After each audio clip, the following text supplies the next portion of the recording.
മുഖ്യമന്ത്രി പിണറായി വിജയന് നേരെയും CPM നയിക്കുന്ന സംസ്ഥാന സർക്കാരിന് നേരെയും വലിയ വിമർശനങ്ങളാണ് ഉയർന്നത്. കാലവർഷക്കെടുതി അതിരൂക്ഷമാകുമ്പോഴും സംസ്ഥാന സർക്കാർ നോക്കുകുത്തിയെന്ന വിമർശനവുമായി രാജീവ് ചന്ദ്രശേഖർ രംഗത്ത് വന്നിരിക്കുകയാണ്. സംസ്ഥാനത്തെ നഗരങ്ങൾ മുഴുവൻ വെള്ളക്കെട്ടായി മാറുകയാണെന്ന് രാജീവ് ചന്ദ്രശേഖർ പറഞ്ഞു. PWD റോഡുകൾ താറുമാറായി. കാലവർഷം ശക്തി പ്രാപിച്ചിരിക്കെ ജനങ്ങളുടെ ദുരിതത്തിന് അറുതി വരുത്താൻ സംസ്ഥാന സർക്കാർ ആവശ്യമായ നടപടികൾ സ്വീകരിക്കാത്തതിനെ വിമർശിച്ച് BJP സംസ്ഥാന അധ്യക്ഷൻ രാജീവ് ചന്ദ്രശേഖർ പതിവ് പോലെ ജനങ്ങൾക്ക് ആശങ്ക സൃഷ്ടിക്കുന്ന നടപടികളാണ് സംസ്ഥാന സർക്കാരിന്റെ ഭാഗത്തു നിന്നും ഉണ്ടായിട്ടുള്ളതെന്ന് അദ്ദേഹം പറഞ്ഞു. ജനങ്ങൾ ദുരിതം അനുഭവിക്കുമ്പോൾ രാഷ്ട്രീയം പറയുകയല്ല, എന്നാൽ ഈ വീഴ്ചകൾ ചൂണ്ടിക്കാട്ടിയില്ലെങ്കിൽ അത് ഗുരുതര പ്രത്യാഘാതങ്ങളിലേക്ക് പോകും. 2018 മഹാപ്രളയവും വയനാട് ദുരന്തവും എല്ലാം നമ്മുടെ കൺമുന്നിൽ ദുരനുഭവമായി നിൽക്കുമ്പോൾ അത്തരം അവസ്ഥകൾ ഇനി ഉണ്ടാകാതിരിക്കാൻ സംസ്ഥാന സർക്കാർ യാതൊരു മുന്നൊരുക്കങ്ങളും സ്വീകരിക്കുന്നില്ല എന്നത് ആശ്ചര്യപ്പെടുത്തുന്നുവെന്ന് രാജീവ് ചന്ദ്രശേഖർ പറഞ്ഞു. നിലവിൽ കേരളത്തിലെ ഡാമുകളിൽ റൂട്ട് കർവ് പ്രകാരം വേണ്ട ജലത്തിന്റെ 3 ഇരട്ടി ജലമാണുള്ളത്. ഡാം മാനേജ്മെന്റിൽ വലിയ പരാജയമാണിത് ചൂണ്ടിക്കാട്ടുന്നത്. സമാന സ്ഥിതിയായിരുന്നു 2018-ലും. വിവിധ വകുപ്പുകളെ ഏകോപിപ്പിച്ച മഴക്കാലപൂർവ്വ ശുചീകരണവും മുന്നൊരുക്കങ്ങളും നടത്തുന്നതിൽ കേരളം വീഴ്ച വരുത്തിയതിന്റെ തെളിവാണ് കഴിഞ്ഞ കുറച്ച് ദിവസങ്ങളായി ജനങ്ങൾ അനുഭവിക്കുന്നത്. സംസ്ഥാനത്തെ നഗരങ്ങൾ മുഴുവൻ വെള്ളക്കെട്ടിലായി മാറുകയാണെന്നും രാജീവ് ചന്ദ്രശേഖർ പറഞ്ഞു. PWD റോഡുകൾ താറുമാറായി. കോടതി പോലും സംസ്ഥാന സർക്കാരിനെ ഈ വിഷയത്തിൽ ശകാരിച്ചു. അപകട സാധ്യതയുള്ള മരങ്ങൾ കണ്ടെത്തി മുറിച്ചു നീക്കുന്ന നടപടി മുൻകൂട്ടി സ്വീകരിക്കാത്തതിന്റെ പരിണിത ഫലമാണ് റെയിൽ റോഡ് ഗതാഗതങ്ങൾ മരം വീണ് തടസ്സപ്പെടുന്നത്. ഇതേ പ്രശ്നം തന്നെയാണ് KSEBയും നേരിട്ടത്. മരങ്ങൾ വീണതിനെ തുടർന്ന് 10,000-ലധികം ഇലക്ട്രിക് പോസ്റ്റുകളാണ് തകർന്നത്. മറിഞ്ഞു വീണ ഭൂരിഭാഗം മരങ്ങളും മഴയ്ക്ക് മുൻപേ മുറിച്ചു മാറ്റാൻ കഴിയുന്നതായിരുന്നു. എന്നാൽ ഏകോപനമില്ലായ്മ കാര്യങ്ങളെ കൂടുതൽ അവതാളത്തിലാക്കുന്നു. മഴ അലർട്ട് നൽകുകയും വിദ്യാഭ്യാസ സ്ഥാപനങ്ങൾക്ക് അവധി നൽകുകയും 1 മണിക്കൂർ നീളുന്ന വാർത്താ സമ്മേളനം നടത്തുകയും അല്ലാതെ കാലവർഷത്തെ നേരിടാൻ യാതൊരു മുന്നൊരുക്കങ്ങളും സംസ്ഥാന സർക്കാരിന്റെ ഭാഗത്തു നിന്നും ഉണ്ടായില്ല.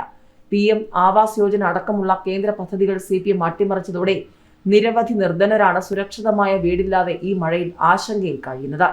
ഇടുക്കിയിൽ ഉൾപ്പെടെ സംസ്ഥാന സർക്കാർ ലൈഫ് മിഷൻ പദ്ധതിയിൽ നിർമ്മിച്ച ഫ്ളാറ്റുകളുടെ മേൽക്കൂരയും ഭിത്തിയും ഇളകി വീണ് ചോർന്നൊലിക്കുകയാണ്. ഇവിടെ കഴിയുന്ന ജനങ്ങളും ആശങ്കയിലാണ്. സുരക്ഷിതമല്ലാത്ത ഫ്ളാറ്റുകളിൽ കഴിയാൻ പേടിയാണെന്ന് അവർ അന്ന് തന്നെ വ്യക്തമാക്കിയിട്ടുണ്ട്. 2018-ലേതുപോലെ അർദ്ധരാത്രിയിൽ അറിയിപ്പ് നൽകി ജനങ്ങളെ വെള്ളത്തിൽ മുക്കാതെ ഇനിയെങ്കിലും ഉണർന്ന് പ്രവർത്തിക്കാൻ സംസ്ഥാന സർക്കാർ തയ്യാറാകണമെന്ന് രാജീവ് ചന്ദ്രശേഖർ പറഞ്ഞു. BJPയുടെ പഞ്ചായത്ത് ജില്ലാ തലത്തിലുള്ള പ്രവർത്തകരോട് ദുരിതം അനുഭവിക്കുന്ന ജനങ്ങൾക്ക് സഹായം എത്തിക്കാൻ ആവശ്യമായതെല്ലാം ചെയ്യാനുള്ള നിർദ്ദേശം നൽകിയിട്ടുണ്ട്. കേരളത്തിലെ ജനങ്ങൾക്ക് സഹായമായി BJP പ്രവർത്തകർ പൂർണ്ണമായും സേവന സജ്ജരായി രംഗത്തുണ്ടാകുമെന്നും ദുരന്ത നിവാരണ ഫണ്ടിലെ കേന്ദ്ര സഹായം ജനങ്ങൾക്ക് കൈമാറാൻ സംസ്ഥാന സർക്കാർ തയ്യാറാകണമെന്നും രാജീവ് ചന്ദ്രശേഖർ പറഞ്ഞു.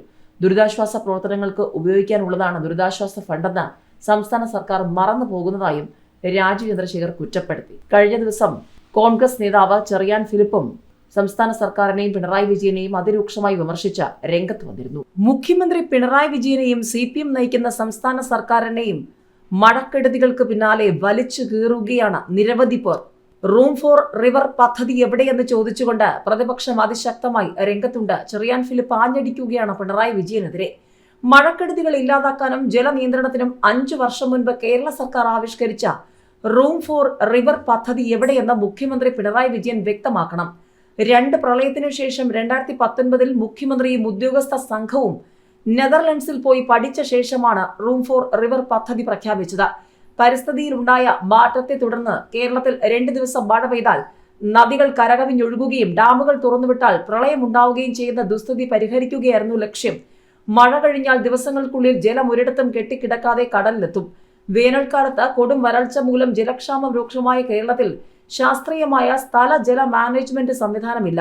പരിഹാരമാർഗമായി സർക്കാർ കണ്ടെത്തിയ Netherlands model room for river പദ്ധതി ഇപ്പോൾ ഒരു ജലരേഖയായി മാറിയിരിക്കുകയാണ്.